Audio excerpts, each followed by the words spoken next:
بسم اللہ الرحمن الرحیم۔ سائمہ کے لیے اب تک جو بھی رشتہ آتا صرف اور صرف اس لیے انکار ہو جاتا کیونکہ اکرم صاحب جہیز دینے کے سخت خلاف تھے۔ آج بھی ایک رشتہ سائمہ کے لیے آیا تھا۔ بڑے ہی سلیقے کے ساتھ سائمہ ٹرے میں چائے رکھ کر اندر آئی تھی۔ سلیقے سے دوپٹہ کر رکھا تھا۔ جیسے ہی لڑکی کی ماں نے اسے دیکھا تو مسکرا اٹھی، اپنے ساتھ بیٹھے ہوئے بیٹے کو کاندھوں سے جھٹک کر اشارہ کرنے لگی کہ دیکھو یہی ہے لڑکی۔ لڑکے نے جب سائمہ کو دیکھا تو اگلے پل مسکرا کر سر جھکا گیا، کہنے لگا کہ ہاں ٹھیک ہے۔ اس کی ماں بھی اٹھی اور اپنی دوسری جانب سائمہ کو بٹھایا اور اس سے کہنے لگی، بس آپ کی بیٹی ہمیں پسند آ چکی ہے، یہی ہماری بہو بنے گی۔ سامنے سائمہ کے ماں باپ بیٹھے تھے۔ جب انہوں نے یہ سنا تو مسکرا اٹھے، خوش ہو گئے کہ اللہ ہماری بیٹی کے نصیب اچھے کرے۔ لڑکے والے بھی اچھے کھاتے کماتے تھے اور اچھے خاندان سے تعلق رکھتے تھے۔ سائمہ کو بھی اس رشتے سے کوئی انکار نہیں تھا۔ وہ بہت زیادہ خوش تھی۔ لیکن جب لڑکے کی ماں نے کہا، دیکھیے بھائی، میری کوئی بیٹی نہیں صرف بیٹا ہے، ہم آپ کی بیٹی کو آنکھ کا تارا بنا کر رکھیں گے اور اسے بہت خوش رکھیں گے۔ ہمارا ایک ہی لاڈلا بیٹا ہے، پورے خاندان کی لڑکیوں کی اس پر نظر ہے۔ پچھلے ہفتے میری دور کی ممانی اپنی بھانجی کا رشتہ میرے بیٹے کے لیے لائی کہ وہ جہیز میں میرے بچے کو ایک گھر دیں گے اور زمینیں بھی نام کریں گے اور شادی کے بعد کاروبار میں بھی اس کا حصہ ڈالیں گے۔ لیکن ہم نے اس لیے انکار کر دیا کیونکہ ان کی لڑکی بڑی ہی دبلی پتلی سی تھی، اس کے کوئی خاص نین نقش بھی نہیں تھے۔ اس لیے سوچا اپنے اکلوتے بیٹے کی شادی کریں گے تو حسین و جمیل لڑکی کے ساتھ۔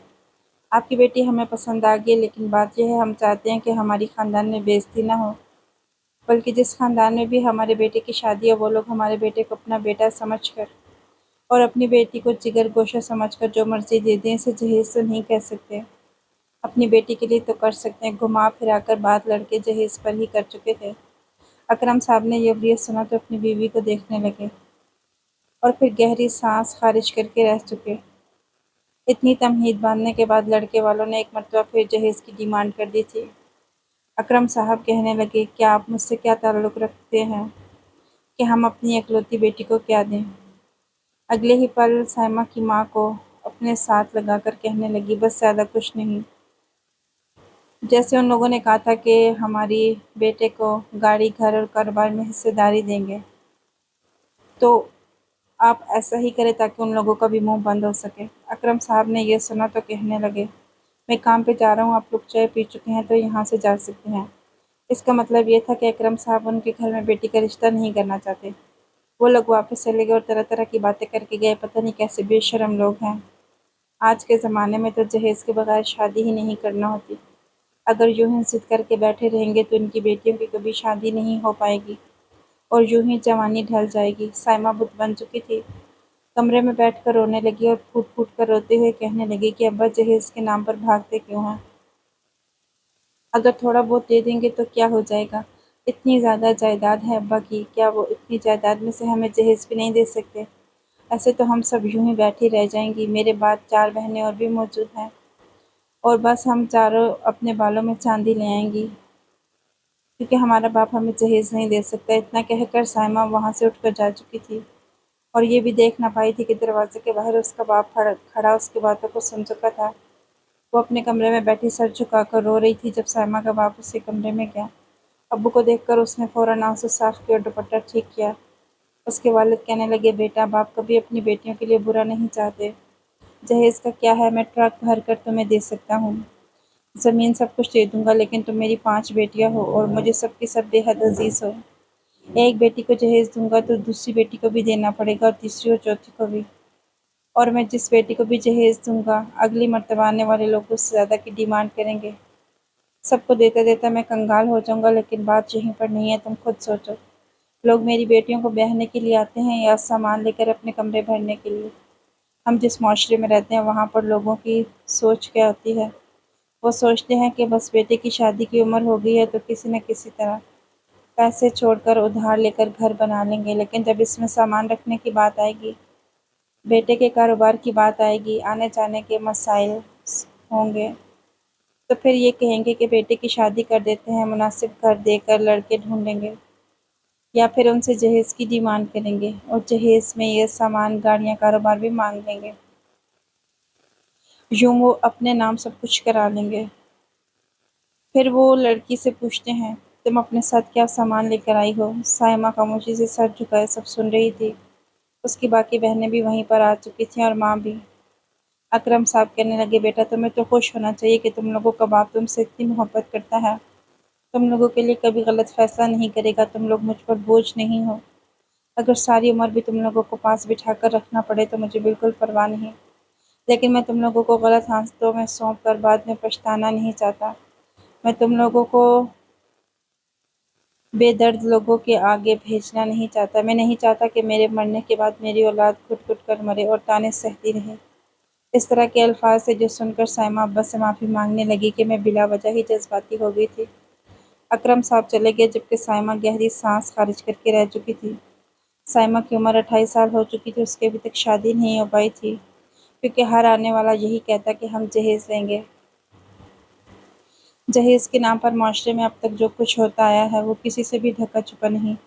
یہی باتیں تھیں جن سے اکرم صاحب ڈر جایا کرتے تھے۔ پھر چند ماہ یوں ہی گزر جاتے تھے لیکن ابھی تک مناسب رشتہ نہیں آیا تھا۔ ایک روز محلے کی خالہ رقیہ ان کے یہاں آئیں اور کہنے لگی کہ میری ایک جاننے والی ہے جنہوں نے محلے میں مریم کی شادی پر تمہاری بیٹی سائمہ کو پسند کر لیا۔ خیر سے اچھے کھاتے پیتے لوگ ہیں، کہتے ہیں جو خود کھائیں گے وہی تمہاری بیٹی کو بھی کھلا دیں گے۔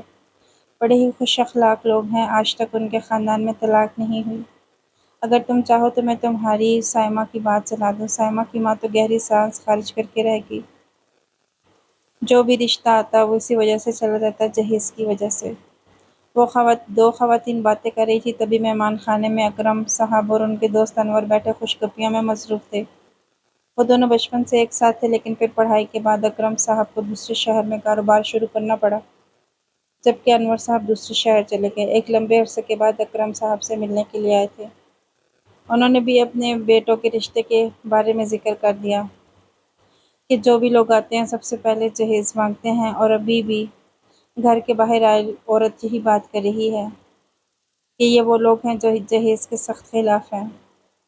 اور ایک عورت آئی تو اس نے کہا کہ جہیز کی کوئی ڈیمانڈ نہیں۔ سائمہ کی امی نے ان کو ٹھیک ہے کہہ دیا۔ اللہ میری بیٹی کا نصیب ان لوگوں کے ساتھ جوڑ دے۔ سائمہ کچن میں برتن دھو رہی تھی، جب اس نے یہ الفاظ سنے تو باہر کہنے لگی، اماں چھوڑو، ایک مرتبہ پھر مجھے تیار ہونا پڑے گا، بازار سے مٹھائی آئے گی، سموسے آئیں گے، چائے بسکٹ میں بہت سے پیسے ضائع ہو جائیں گے۔ جب پتہ ہے کہ ہر کوئی جہیز کے پیچھے مرتا ہے تو بلا وجہ خرچہ کرنے کی کیا ضرورت ہے؟ وہ دل برداشتہ ہو چکی تھی۔ بہرحال چند روز بعد لڑکے والے ان کے ہاں آئے۔ ان کی طبیعت واقعی بہت اچھی تھی۔ سائمہ تھی بہت پیاری لڑکی، وہ اسے دیکھتے ہی پسند کر کے ان کا بس نہیں چل رہا تھا کہ ہم اس کو بھی بہو بنا کر لے جائیں۔ عورت کا کہنا تھا کہ میرے ہاں ایک بیٹی اور ایک بیٹا ہے، دونوں ہی مجھے جان سے پیارے ہیں۔ میں چاہتی ہوں کہ جو سلوک میں اپنی بہو کے ساتھ کروں، کل کو وہی سلوک میری بیٹی کے ساتھ بھی ہوگا۔ ان کی باتیں اکرم صاحب کو متاثر کر رہی تھیں۔ وہ کہنے لگے، ہم اگلے ہفتے آئیں گے اور منگنی کی رسم کر جائیں گے۔ پھر اگلے ہفتے منگنی کی رسم بھی کر دی گئی تھی۔ لڑکا بہت ہی خوش شکل اور خوبصورت نوجوان تھا۔ سائمہ بھی اس کے لیے دل میں بہت جگہ بنا چکی تھی۔ شادی کی تیاریاں شروع کر دی گئیں۔ جوڑے اور جیولری سب سائمہ نے اپنی مرضی کے ہی لیے تھے۔ مہندی کی رسم بھی دھوم دھڑکے سے کی گئی۔ لڑکے والے مہندی کے لیے خوب ہلا گلا کرنے آئے تھے، لیکن ایک انجانا سا خوف تھا جو اکرم صاحب کے دل میں ان کو محسوس ہو رہا تھا۔ وہ یہی دعا کرتے رہے کہ یا اللہ کل کا دن خیریت سے گزر جائے اور ان کی بیٹی عزت کے ساتھ رخصت ہو جائے۔ اگلے دن سارا انتظام کر دیا گیا۔ گھر کے باہر موجود کھلے میں ٹینٹ لگا دیے گئے، وہیں سارے انتظامات کیے گئے تھے۔ سائمہ بیوٹی پارلر سے تیار ہو کر آئی تھی۔ دلہن کو اسٹیج پر بٹھا دیا گیا، لیکن ابھی تک بارات نہیں پہنچی تھی۔ سبھی مہمان گھڑی پر ٹائم دیکھنے لگے۔ 1 بجے کا ٹائم تھا لیکن اب 3 بجنے والے تھے۔ اکرم صاحب نے بھی جب یہ دیکھا تو لڑکے والوں کو کال کی۔ پہلے تو انہوں نے کال ہی نہ اٹھائی۔ جب کال اٹھائی تو بات سنتے ہوئے اکرم صاحب مہمانوں سے الگ ہو گئے۔ جو بات انہیں پتہ چلی وہ سن کر اکرم صاحب کے چہرے کے تاثرات بدل چکے تھے۔ وہ پریشان دکھائی دینے لگے۔ چلتے چلتے اپنی بیوی کے پاس آئے اور چہرے پر بمشکل مسکراہٹ رکھتے ہوئے انہیں یہ بتانے لگے کہ معاملہ کیا ہے۔ حقیقت جان کر ان کی بیوی بھی کافی پریشان ہو چکی تھی۔ کہنے لگی، یہ کیا ہے؟ انور صاحب دور ہی کھڑے تھے۔ اپنے دوست کو پریشان دیکھ کر چلتے ہوئے ان کے قریب آئے اور کہنے لگے، سب خیریت تو ہے نا؟ کیا مسئلہ درپیش آ چکا ہے، لڑکے والے ابھی تک کیوں نہیں پہنچے؟ اکرم صاحب نے جب یہ سنا تو پہلے تو تھوڑے پریشان ہوئے، پھر ایک جانب لے جا کر کہنے لگے لڑکے والوں کی طرف فون کیا ہے؟ کہہ رہے ہیں کہ ہم تبھی بارات لے کر آئیں گے جب ہمارے بچے کو 10 مرلے پلاٹ دیں گے جس میں ایک گھر میں استعمال ہونے والی تمام تر ضروریات ہوں۔ اگر آپ راضی ہیں تو اگلے 1 گھنٹے میں ہمیں بتا دیتے ہیں تو ہم بارات لانے کو تیار ہیں، ورنہ ہماری طرف سے انکار سمجھیں آپ کی بیٹی کی ذلت ہو جائے گی اور وہ یوں ہی بیٹھی کی بیٹھی رہ جائے گی، کوئی بھی اسے بیاہنے نہیں آئے گا۔ اکرم صاحب یہ بات اپنے دوست کو بتا رہے تھے، دونوں ہی سوچ میں پڑ چکے تھے، کافی پریشانی والی بات تھی، فون بند ہو چکا تھا مگر وہ ابھی بھی موبائل کو دیکھ رہے تھے۔ کیسے کیسے لوگ تھے اس دنیا میں، کیسے حربے اپنایا کرتے تھے۔ پہلے تو رشتہ مانگتے وقت ہی ڈیمانڈ کر دی جاتی تھی کہ ہمیں جہیز چاہیے اور ہم نے اپنے گھر کے کمروں کو آپ کے دیے ہوئے سامان سے بھرنا ہے، لیکن اب تو ایک نیا قانون نکل آیا تھا۔ شادی والے روز جب دلہن بنی لڑکی اسٹیج پہ بیٹھی تھی، ہال مہمانوں سے بھرا پڑا تھا، تبھی لڑکے والے کال کر کے کہتے ہیں کہ ہماری ڈیمانڈ پوری کرو ورنہ تمہاری بیٹی ادھر ہی رہ جائے گی۔ انور صاحب ان کے پاس آئے اور کہنے لگے اچھے سے جانچ پڑتال کر لینی چاہیے تھی، مگر اکرم صاحب کی آنکھوں میں اس مرتبہ آنسو آ چکے تھے۔ کہنے لگے کتنی جانچ پڑتال کرتا، جانچ پڑتال میں نے اپنی بیٹیوں کی عمر گزار دی، اگر ابھی بھی مزید رکتا تو میری بیٹیاں بڑھاپے کو جانے لگتی، پھر ان کو کون بیاہنے آتا، پھر ان کی زندگی ایسے ہی گزر جانی تھی۔ اکرم صاحب بہت زیادہ پریشان ہو چکے تھے، مہمان بھی خسر پسر کرنے لگے کہ آخر کا معاملہ کیا ہے۔ اکرم صاحب کے دوست نے کال کر کے اپنے بیٹے کو بلایا، ان کے 3 بیٹے تھے۔ انہوں نے اپنے بیٹوں کو کہا کہ فوراً سے فلاں جگہ پہنچو۔ جب ان کے بیٹے آئے تو 2 بیٹوں کو کہا کہ جا کے اپنی ماں کو لے آؤ، جبکہ تیسرے بیٹے سے کہا میں تمہاری شادی اپنے دوست اکرم صاحب کی بیٹی سے کروانا چاہتا ہوں، کیا تم شادی کے لیے رضامند ہو؟ پہلے تو وہ بہت گھبرایا تھا، لیکن پھر جب اپنے والد کی باتیں سنی تو وہ رضامند ہو گیا۔